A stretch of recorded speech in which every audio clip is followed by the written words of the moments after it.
வணக்கம். நம்ம சேனலுக்கு தொடர்ந்து ஆதரவளித்துக் கொண்டிருக்கும் நல்ல உள்ளங்களுக்கு நன்றி. மிரட்டப்பட்டாரா ஷிண்டே அப்படின்னு நம்ம அடிக்கடி சொல்லுவோம். அதுபோல் இன்றைக்கி வந்து ஷிண்டே பின்வாங்கிட்டார். நம்ம ஏற்கனவே சொன்னோம். ஐயா தெரியாமல் சொல்லிட்டேன், மன்னிச்சிக்கோங்க. ஐயா மோடி என்ன சொல்கிறாரோ, அமித்ஷா என்ன சொல்கிறாரோ நான் கேட்குறேன், ஜிகேல என்ன சொல்கிறாரோ கேட்குறேங்கிற முடிவுக்கு வந்துட்டார். ஏற்கனவே 2 டிமாண்டு வச்சு அந்த 2 டிமாண்டை பற்றி தான் பெரிய அளவுக்கு பேச்சு. இப்போ இன்னும் 2 டிமாண்ட். 2 டிமாண்டாக கோரிக்கை. ஐயா தயவுசெய்து பண்ணி கொடுங்க. என்ன கோரிக்கை பெருசாக வச்சுருக்க போகிறாரு? அவருக்கு கேட்பாரு, அவங்க பகனுக்கு கேட்பாருங்கிறீங்க. அதுதான் கேட்டிருக்காரு. அவங்க பையன் ஸ்ரீகாந்த் ஷிண்டே அவரை வந்து துணை முதல்வராக்குங்க. இல்லை இவரை வந்து நம்ம பேர் என்னது, நம்ம ஷிண்டேவுக்கு வந்து மினிஸ்டரில் போஸ்ட்டு கொடுங்க அவங்க கட்சிக்கு அப்படின்னு கேட்டிருக்காரு. இல்லைனா ஒருங்கிணைப்பு குழுவில் வந்து தலைவரை போடுங்க. எது பிஜேபி என்டிஏ இருக்குல்ல, அதில் வந்து ஒருங்கிணைப்பு குழு தலைவராக வந்து ஷிண்டேவை போடுங்க அப்படின்னு கேட்டிருக்காரு. இது ஒரு பக்கம் போயிட்டு இருக்கும்போது இன்னொரு பக்கம் பார்த்தீங்கன்னா ஸ்மார்ட்டாக மூவ் பண்ணவர் அஜித் பவார். அவர் தான் ரொம்ப புச்சாலி. எப்படி அவங்க பெரியப்பா கண்ணில் மண்ணை தூக்கிட்டு வந்தாரோ அதே போல் முதல் நாள் வரைக்கும் தேவேந்திர ஃபட்னாவிஸ் ஆர்எஸ்எஸ் அவரை திட்டினாங்க, அமித்ஷாவே. இப்போ பார்த்தீங்கன்னா எல்லோரும் சூப்பருங்கிறாங்க. ஏன்னா அஜித் பவார் தான் முதல்ல குரல் கொடுக்குறாரு, பிஜேபி தான் ஆள வேண்டும்ட்டார். அப்போ அதுவும் இல்லாமல் மாநிலத்திலேயே அதிக வாக்கு வித்தியாசத்தில் ஜெயித்தவர் நம்ம அஜித் பவார் தான். பாராமதி தொகுதியில் 8வது தடவை ஜெயிக்கிறார். அவங்களுடைய அந்த தம்பி பையன் யோகேந்திராவை ஜெயிக்கிறார்.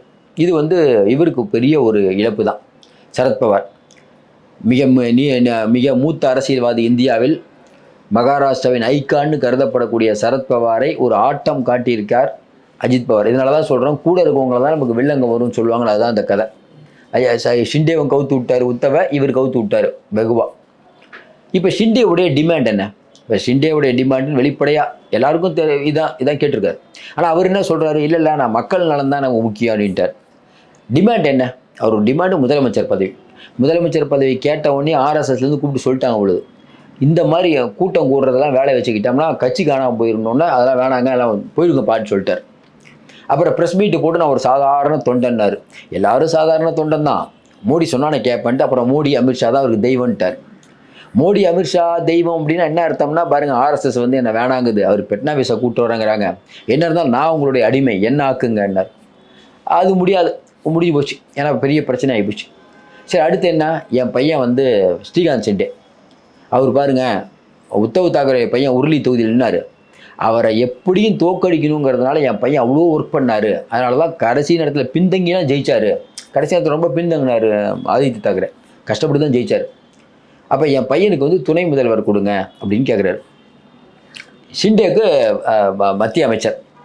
இப்போ என்ன பிஜேபியில் என்ன சிக்கல்னா, ஏற்கனவே எம்எல்ஏவாக இருக்கார் ஷிண்டே. அவர் ரிசைன் பண்ணால் தான் ராஜ்யசபா எம்பி ஆகி மினிஸ்டர் கொடுக்க முடியும். ஒன்று. இன்னொன்று, ஸ்ரீகாந்த் ஷிண்டே இப்போ வந்து எம்பியாக இருக்கார். அவர் வந்து மினிஸ்டர் துணை முதல்வர் ஆகணும் அப்படின்னா அவர் அதை ரிசைன் பண்ணிவிட்டு சட்டமன்றத்துக்கு ஒரு தேர்தல் வரணும். யாராவது ஒரு பிஜேபி எம்எல்ஏ விட்டு கொடுக்கணும். பிஜேபி எம்எல்ஏ ஒருத்தர் கூட விட்டு கொடுக்குறதையா முடிவு பண்ணிட்டாங்களாம். அது எப்படி விட்டு கொடுப்பாங்க? ஏங்க 5 வருஷம் சூப்பரான டிபார்ட்மெண்ட், மொத்த கவர்மெண்ட்டே நம்ம தான் சரியான மெஜாரிட்டியில் ஜெயிச்சிருக்கோம். இது யாராவது விட்டு கொடுப்பாங்களா? ஆளை விடுங்கிறாரு. இப்போ ஷிண்டேட்ட இந்த தகவல் சொன்ன உடனே ரொம்ப அப்செட். ஏன்னா பையனை எப்படியும் துணை முதல்வராகலாம்னு நினச்சார். எல்லாருக்கும் ஒரு சந்தேகம், ஷிண்டேவை துணை முதல்வர் ஆகலாமேன்னு. ஆகலாம், ஆக்க மாட்டுறாங்களே. கடைசியில் அந்த ஒரு வேண்டுகோள் வச்சுருக்காராம். இப்போ என்னென்ன கடைசியாக என்னை வந்து துணை முதல்வர் ஆக்கிடுங்க, என் பையனை வந்து சென்ட்ரல் மினிஸ்டர் ஆக்கிடுங்க, அது போதும். அது மட்டும் இல்லாமல் இந்த ஒரு விஷயம், இது கன்வீனர், அதாவது எப்படி வந்து ஒரு காலத்தில் நாயுடு இருந்தாரோ, இன்றைக்கி நம்ம தேசிய ஜனநாயக கூட்டணி அதோடைய கன்வீனர் அப்படின்னா எந்த விதமான முக்கிய முடிவு எல்லாத்தையுமே வந்து கன்வீனர் இல்லாமல் நீங்கள் எடுக்க முடியாது. அதனால் அந்த ஒரு போஸ்ட்டு ஒரு முக்கியமான போஸ்ட். இந்த போஸ்ட்டு கொடுக்கலங்கிறதுனால தான் நிதிஷ்குமார் இந்தியா கூட்டணிலேருந்து கோஸ்ட்டு போனது. அந்த கூட்டணியில் எந்த முடிவு எடுத்தாலும் என்ன கேட்காம எடுக்கக்கூடாது, அதனால் அந்த போஸ்ட்டு கொடுங்கங்கிறாங்க. இது வரைக்கும் பிஜேபிக்கு செவி சாய்க்கல. நம்ம என்ன சொல்கிறோம், அப்படியே கன்வீனர் போஸ்ட் இப்போ கொடுத்தாலும் எவ்வளோ நாள் உங்களை வச்சுக்குவாங்கன்னு நினைக்கிறீங்க? இது ஏன் அவர் கேட்குறான்னு தெரில. ஏன்னா இந்த ஏதாவது ஒரு கவர்மெண்ட் போஸ்ட்டே தூக்கி விட்ருவாங்க. ரைட்டுப்பா, துணை முதல்வராக 2 நாள் இருந்துட்டு அவர் முகம் பிடிக்கலப்பா போயிடுவிட்டாங்கன்னா, இந்த முகம் பிடிக்கலங்கும்போது ஒன்று சொல்கிறேன். கொஞ்ச நாளைக்கு முன்னாடி வரைக்கும் அஜித் பவாரை பற்றி ஷிண்டே தரப்பு என்ன சொன்னிச்சு, அஜித் பவாரோடைய அமைச்சர் ஒருத்தர், கேபினெட் அமைச்சர், அவர் வந்து உட்காந்துருக்காரு, அவர் பக்கத்தில் உட்காரவே எங்களுக்கு கஷ்டமாக இருக்குது சொன்னாங்களா இல்லையா? ஏன்னா அவர் வந்து இஸ்லாமியர்கள் நவாப் மாலிக் உள்ளிட்டவங்களுக்கெல்லாம் சீட்டு தர்றாரு. அந்த கோபத்தில் ஷிண்டே சொன்னாங்க. இன்றைக்கி ஷிண்டே அவுட் ஆகிட்டார், அஜித் பவார் சூப்பராக இருக்கார்.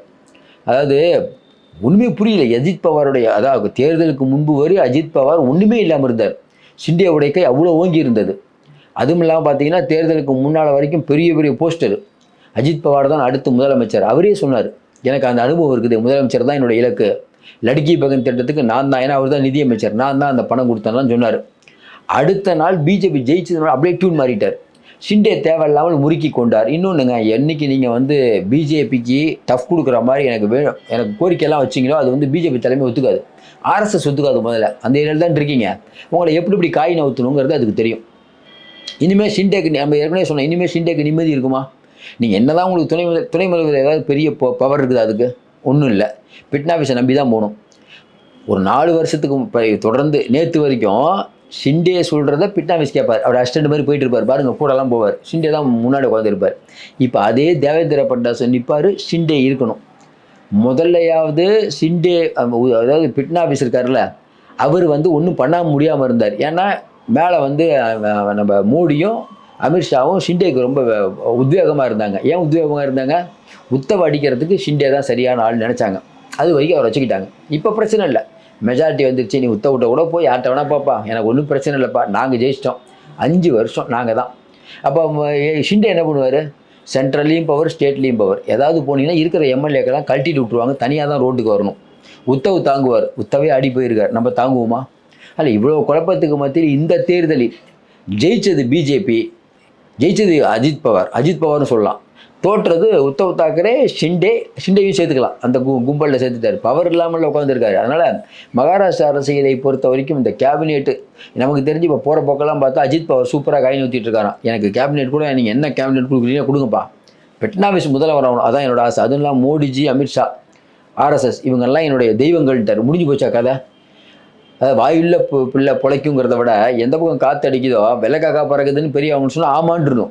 அங்கே போயிட்டு கொள்கை கில்கை எல்லாம் பேசிட்டு நல்லவனாக இருக்கலாம், ரொம்ப நல்லவனாக இருக்கக்கூடாதும்பாங்கல்ல, நல்லவனாகவே இருக்கக்கூடாதுங்கிறது அஜித் பவாரோட கோரிக்கை. நல்லவனாக இருந்தால் வீணாக போயிடுவோன்ட்டு.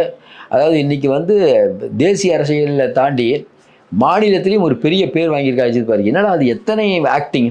முதல் நாள் அவரை வேணாங்கிறார், 2வது நாள் உங்கள் மாமா பெரியப்பா விட்டு வராரு, என்னென்ன மாதிரி ஆக்டிங் போட்டு இன்றைக்கி அசைக்க முடியாத ஒரு சக்தியாக மகாராஷ்டிராவில் இருக்கார்.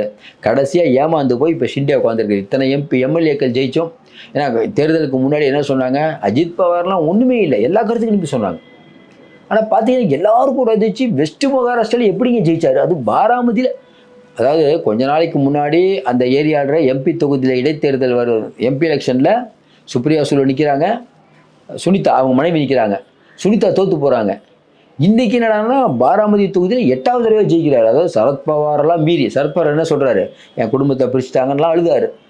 அப்படியும் மக்கள் இரக்கம் இல்லாமல் கரெக்டாக போய் அஜித் பவாருக்கு ஓட்டு அளிக்கிறாங்கன்னா ஏதோ ஒரு விஷயம் இருக்குது. நம்ம அஜித் பவாரை ஒன்று பாராட்டுவோம், நீ இஸ்லாமியருக்கு சீட்டு கொடுக்க மாட்டேன்னு சொல்கிறது நீ யாருப்பா, நான் சீட்டு தருவேன்னு கொடுத்தாரு, அதை அவரை பாராட்டலாம். ஷிண்டே கூட இஸ்லாமியர்களை இது பண்ணார், இவர் ரொம்ப வெளிப்படையாகவே சொன்னார், அந்த விதத்தில் அவரை பாராட்டலாம். மீண்டும் சந்திப்போம், நன்றி, வணக்கம். உங்களுக்கு இந்த வீடியோ பிடிச்சிருந்துச்சுன்னா லைக் பண்ணுங்க அண்ட் உங்களோட கருத்துக்களை கமெண்ட் பண்ணுங்க, மறக்காம சப்ஸ்கிரைப் பண்ணுங்க.